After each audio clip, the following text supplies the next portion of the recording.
खुली अर्थव्यवस्था के पाठ में छात्रों एक दूसरा महत्वपूर्ण प्रश्न आता है कि विदेशी विनिमय दर का अर्थ क्या है। लिखिए।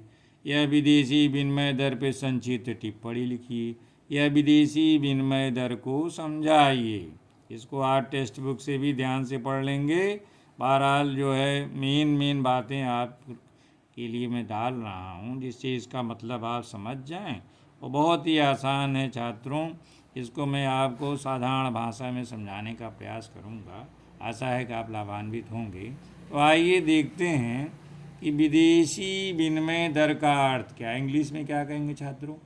Meaning of rate of exchange.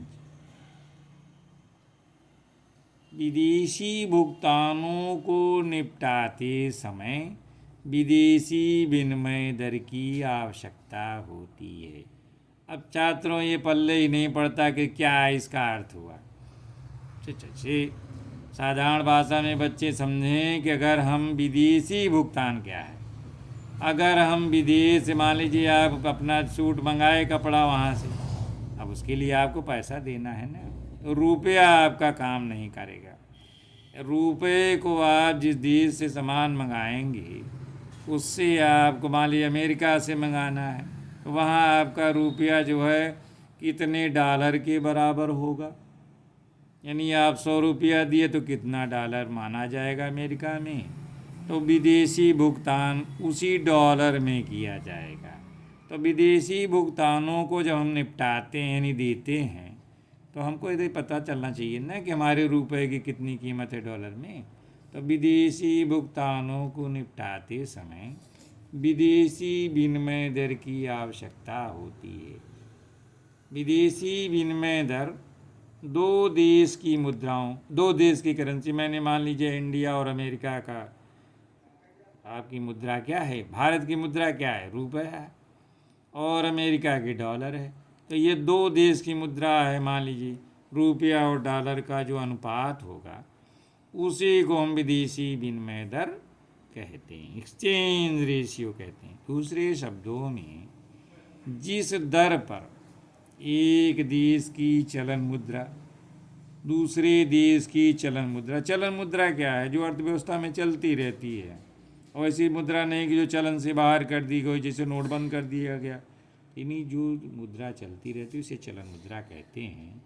तो जिस दर पर एक देश की चलन मुद्रा दूसरे देश की चलन मुद्रा से बदली जाती है उसे विनिमय दर कहते हैं। अतः किसी मुद्रा की विनिमय दर उसके बाह्य मूल्य अथवा क्रय शक्ति को व्यक्त करती है। उदाहरण के लिए फॉर एग्जाम्पल छात्रों, यदि $1 ऐसे लिखा हो ना, $1 है ये, कि बदले मान लो 70 रुपये आपको देने पड़ेंगे। अमेरिका के $1 पाना है तो आप पहले 70 रुपया दीजिए तो $1 मिलेगा आपको वहाँ के रुपया। तो यही जो $1 बराबर 70 रुपया है, यही एक्सचेंज रेशियो है, विदेशी विनिमय दर है। यानी $1 बराबर 70 रुपये। अब छात्रों आप समझ गए होंगे। छात्रों मोस्ट इम्पॉर्टेंट, ये बहुत ही इम्पॉर्टेंट क्वेश्चन है। ये निश्चित रूप से हर परीक्षा में पूछा जाता है, इस बार आने की संभावना भी है छात्रों। कि स्थिर, इंग्लिश में कहेंगे फिक्स्ड, यानी स्थिर विनिमय दर, और तिरती या कहीं कहीं तैरती लिखा रहता है, इंग्लिश में कहते हैं फ्लोटिंग, FLOATING, फ्लोटिंग, जैसे तैरता है पानी में। तो स्थिर विनिमय दर और तैरती विनिमय दर में अंतर स्पष्ट कीजिए और इसके गुण क्या हैं, इसमें दोष क्या हैं। किसमें? स्थिर विनिमय दर और तैरती विनिमय दर, क्या गुण हैं इनके, क्या दोष हैं, उनका उल्लेख करिए। तो छात्रों पहले आज अंतर देख लेते हैं। स्थिर अथवा निश्चित, स्थिर और निश्चित दोनों एक ही शब्द हैं, नहीं फिक्स्ड। फिक्स्ड विनिमय दर और तैरती विनिमय दर, इसको कहते हैं फ्लोटिंग एक्सचेंज रेट और इसको कहते हैं फिक्स एक्सचेंज रेट। तो इसमें क्या अंतर है छात्रों, देखते हैं। इस तरह से लिखेंगे अंतर को, इधर लेफ्ट हैंड साइड में फिक्स्ड विनिमय दर एक्सचेंज रेट यानी स्थिर विनिमय दर लिखेंगे, राइट हैंड साइड में ऐसे लिखेंगे तैरती यानी फ्लैक्सिबल फ्लोटिंग एक्सचेंज रेट। तो पहला अंतर देखते हैं छात्रों दोनों में है क्या। जो स्थिर विनिमय दर है, जैसे हमने $1 बराबर 70 रुपये पिछले वीडियो में समझाया था, तो ये मान लीजिए सरकार निर्धारित कर देती थी $1 बराबर 70 रुपये, यानी स्थिर विनिमय दर क्या होती है, ये सरकार द्वारा निर्धारित की जाती है। यही इसका जो है सरकार निर्धारित कर देती है कितना रुपया बराबर इतना डॉलर इतना पाउंड, तो उसको स्थिर विनिमय दर कहते हैं। और जो ये दूसरी है राइट हैंड साइड में लिखा है तैरती विनिमय दर, फ्लैक्सिबल यानी बदलती रहती है। ये बदलने वाली विनिमय दर है, रुपए की वैल्यू डॉलर से हमेशा बदलती रहेगी। ये अंतर्राष्ट्रीय मुद्रा आप जानते हैं पाउंड डॉलर है स्टर्लिंग है।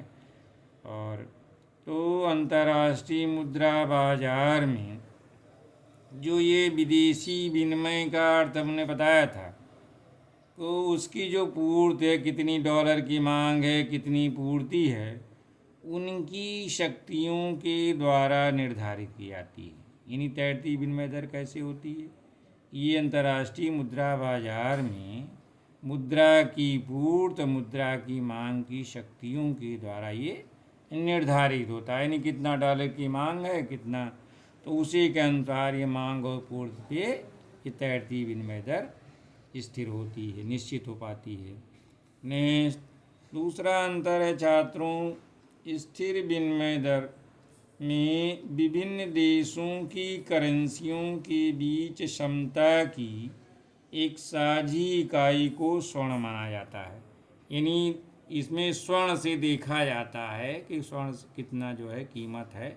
विभिन्न देशों की करेंसी मतलब होता है जैसे रुपया है, पाउंड है, डॉलर है, हर देश की मुद्राएं अलग अलग होती हैं, नाम पढ़ लीजिए तो जान जाएंगे कहाँ के रुपया को क्या कहते हैं।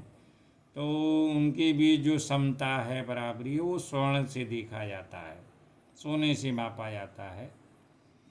और ये तैरती विनिमय दर में क्या होता है, विभिन्न देशों की करेंसियों के बीच जो समता है यानी एक्सचेंज रेट विनिमय दर प्रत्येक करेंसी की मांग और पूर्ति द्वारा निर्धारित की जाती है। यानी तैरती विनिमय दर ये जानने छात्रों की मुद्रा की मांग और पूर्ति की ही शक्तियों पर निर्भर करता है। नेक्स्ट विभिन्न करेंसियों के समता मूल्य का समायोजन केवल अंतर्राष्ट्रीय मुद्रा कोष, इसको IMF कहते हैं, इंटरनेशनल मॉनेटरी फंड की अनुमति से ही संभव था। यानी ये IMF की समझ से ही विभिन्न देशों के बीच करेंसियों की समता जो है कि योजना, ये IMF की अनुमति से ही संभव था।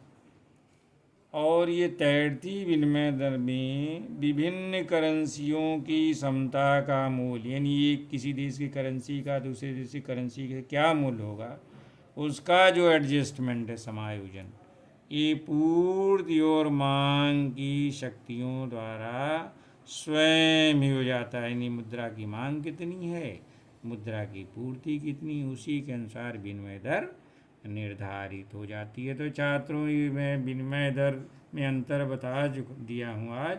अब इसके गुण और दोष, यानी स्थिर विनिमय दर और तैरती विनिमय दर का गुण और दोष, इसको आप मेरे वीडियो को ध्यान से देखते रहें, तैयारी करते रहें, और उसको शीघ्र ही हम इसको नेक्स्ट अगले वीडियो में इसमें जो इसके गुण दोष हैं तैरती और स्थिर विनिमय दर की, इसको अगले वीडियो में प्रकाश डाला हूँ।